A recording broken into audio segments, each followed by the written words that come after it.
Lily, hi, how are you? I'm good. How are you doing? Good. Oh, sorry, I'm supposed to say Jake Hamilton, good day Chicago, and all that. I went in the wrong order. It, Good to see you. I was just going to jump into this. What's interesting about this movie is that I feel like because it's sort of a really mature, honest look at what like a love story and a relationship can be, there are young people that are going to watch and potentially like base their ideas of love and relationships on this movie. So I was curious, what was the movie for you growing up that kind of maybe taught you about what love and relationships can be? I mean, damn, I kind of was like looking up at the notebook and being like, well, I want that. And I think I wasn't necessarily given the opportunity to see a film about teenagers that didn't have a happy ending. And I mean, Yeah. I guess the notebook there was a lot of she got married to someone else, but I think I wasn't really given an accurate portrayal of what young love was. And the portrayals of young love, like, okay, Clueless, and I mean, I don't even know what else, but So are you just, saying that you never had a guy like build you a house and write you a letter every day for a year? yeah, I never had that, and I think I'm disappointed because I thought that maybe that's something that could happen, Hmm. and I really don't think it is. Not with Maybe, that attitude. I guess not. I need to manifest that, I guess, but yeah, I think I appreciate Chemical Hearts for telling a young love story that's a little bit more realistic, I think. Mhm. But I think, and I would hope no one watches this movie and is like, well, that's how love is, but it certainly is um, how it could be. I think a lot of people, you experience love in so many different ways. I think we fall in love multiple times in our lifetime. A lot of us do, and it's different every time. And I think we can all relate, or a lot of us can relate to the idea that of an unrequited love, of being wanting to be with someone who isn't quite ready to be with us yet, or wanting to be with someone who isn't as passionate about us. And I think it's a hard truth that we all deal with at one point or another. For sure, definitely. Yeah, I can definitely relate to that. Whenever I watch a movie about people in their teenage years, there's so many aspects, at least for me personally, about that period of time in my life that I'm very happy to have left behind. Like I think back and I'm like, God, I'm glad that. I mean, there were happy moments too, but I'm glad that that era of my life is over. Are there aspects of your teenage years that you are just beyond thrilled that you have left that aspect of your life behind? 100%. I remember being a freshman in high school and going, one day I'm not going to have to be here. And thank God I'm not there anymore. I hated school. I hated high school. I couldn't count down the days of Why until did you hate it so much? I did not fit in. I really did not. I did not have a good experience. I didn't have too many friends, and all of my friends were in all very different cliques and friend groups. So, like, I was always just kind of like me, and then all my other friends were in different places. And so I often felt very kind of alone and a little bit like the black sheep. And I also was just so focused on, I was have wanted to be an actress since I was 13. So going through high school and everyone's kind of focused on other things and figuring out who they are and what they want to do with the rest of their life. I was like, I already know what I want. I know where I need to be. I need to be in LA. I need to not be here. And so I kind of resented my high school experience. And looking back, I wish I had let myself enjoy it a little bit more. But I think it's because I was so driven to have a career and to be a working actress, that's what eventually led me to doing so. So I am grateful for my stubbornness. Fair enough. And obviously it worked out well. Have you ever had like people reach out like from high school that maybe weren't, I don't want to say they weren't nice to you, but like maybe didn't, and then be like, Lily, hey, what's going on? How do you deal with that? I think at the beginning, a couple people, but to be honest, not really. I mean, maybe they are, and I just don't see it because I'm Mhm. like, people aren't in my life. I'm not going Yeah. to see their Facebook messages. I don't see the people who are trying to reach out. I think I've done a good job at like the people who I want in my life are in my life, and the people who I don't need or don't service me or don't bring good energy around me, they're not in my life. And I've done a good job at kind of doing that, Well, weeding keep it out going. weeding out the fake people. There you go. You know what? And obviously it's working out well for you. This is the first time you and I have ever spoken, but hopefully we get to talk many more times. And congratulations on everything. And hopefully next time we talk is in person. Cool. I appreciate it. Thank All you. right. Bye, Lily. Take care. Austin, how are you, man? Good to see you. Hey, Jake, I'm doing all right. How you doing? Doing really well.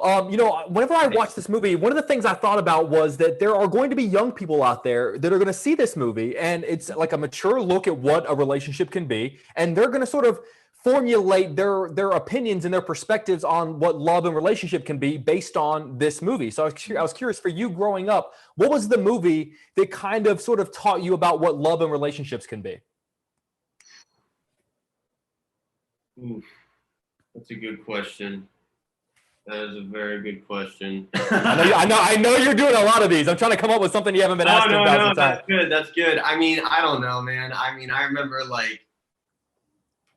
watching like Superbad, and like I don't know, as like a young dude, young guy, I feel like that was something to like be able to relate to in some aspects. I mean, although I think I mostly learned probably what not to do from that movie. But it's funny you mentioned it. I did just not that I don't mean to name drop, but I did just interview Judd Apatow the other day, and he says that he wrote that to be sort of a perspective of like guys realizing that they're doing something wrong, and by the end of the movie, they're meant to be better guys. So it's not that's not a bad answer. Yeah, no, I think, I think sometimes you can almost learn more from seeing what didn't work, you know, rather than what did. So For sure. I think mine was Titanic, and it was just like you're not going to get to share the door.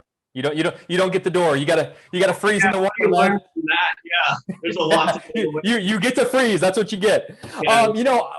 Sometimes whenever I watch movies about people that are younger than I am, I always think like, God, there's so many aspects of that time in my life that I am happy to be rid of. That I'm happy. Like I'm glad I don't have to deal with that anymore. What is an aspect about your younger years that you're glad that you can just look back and go like, look, I'm glad that's done. Yeah. Yeah. I think that's probably just the fact that like you're having new feelings and you're trying to navigate. And this is something that hopefully like everyone can relate to as well while I'm saying this, is you're navigating just like new emotions, how to have friendships, relationships. And so I think it's nice to, because even though like I am 23 at the moment, like those are only like, a few years. I mean, it's not like a crazy long amount of time, but still I think there is like naturally a perspective change. I think that happens for everybody. Mm-hmm. And I think just to like be able to have that perspective shift and then also be able to start to learn about maybe yourself a little bit more and how you work, and then learn ways to like approach, really like not just relationships, but every aspect of your life. It gets a little bit easier. So I think maybe that's something. Yeah, and also I think like your definition of what a friend is also changes. Oh yeah, no, it all changes. Totally. I mean, you think like someone's your friend, but really maybe you get older and you're like, oh, I don't think that's not how I want my friends to be called, For sure. I'm 32 and I have found that my friend circle has shrunk, but the friendships have gotten stronger. Sure. Yeah. So that's my old man experience for you. But dude, seriously, thank you so much. I know you've been doing these all day. Try to throw some things at you that you hadn't heard. Good. No, it's all good. I mean, I enjoy it's not a problem, just talking to people. So for sure, man. For sure. Well, dude, you're a good guy. Hopefully next time we get to do this, we'll get to be in person. Thanks, Jake. No, I hope so too, man. All right, man. Take care. Congratulations. Thanks. I go, guys, how are you today? Hi. Great. How are you? Doing so well. Thank you. Whenever I watch a good movie, a good, like, nice, mature movie about a relationship, I always think that, like, there's a young person out there that's going to see this, and it's going to kind of help them sort of evolve what their idea of love or a relationship is. So I'm curious, for you growing up, what was the movie that sort of taught you about love, that you kind of based your initial ideas of love on? Oh, my goodness. I was obsessed with Amélie when I was in high school. What a masterpiece. Yeah, I love this idea of this very shy woman who had to overcome her shyness in order to be in love. I thought that was so sweet and special. So Yeah, Amelie for me, I guess. That's a good one. That's a good one. Carol, what about you? Really good. I feel like this answer is constantly changing. For some, my immediate thought went to Saved by the Bell, and that's like not a really example of love, but No. You don't know it at that time, though. You don't know if it's good or not. yeah, you don't. I mean, listen, like I feel like it's definitely a sort of a cultural reference to the way young people move through the world and you know, have ideas about what love can be, and it's just like how you move through it. It's very unique, very specific to the individual. I love sure, Saved because- by the Bell. Yeah, Saved by the Bell. Yeah, that's a good. I mean, that's a good one too. Because, like, to your point, like the movies and the TV shows don't change. Like, we're the ones that change. So you sort of look back on it and go, like, well, it's still the same thing that it was. I think mine was Titanic, and I think it just taught me, like, just stay off the door. You can't share the door. It's not allowed. You know.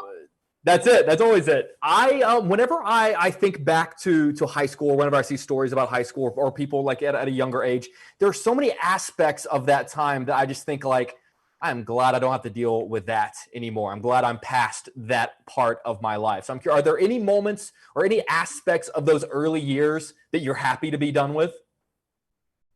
Yeah, it took me a while to understand how to comb through friendships properly, how to be friends with people who fill you up, and how to that it's okay to part ways with friends that only bring you down. It took me a while to understand. Your definition of friend changes, I think, as you get older. Yeah, totally, exactly. Especially in this pandemic. Oh, I feel like we've all learned so much about ourselves during a pandemic. Oh yeah. Yes.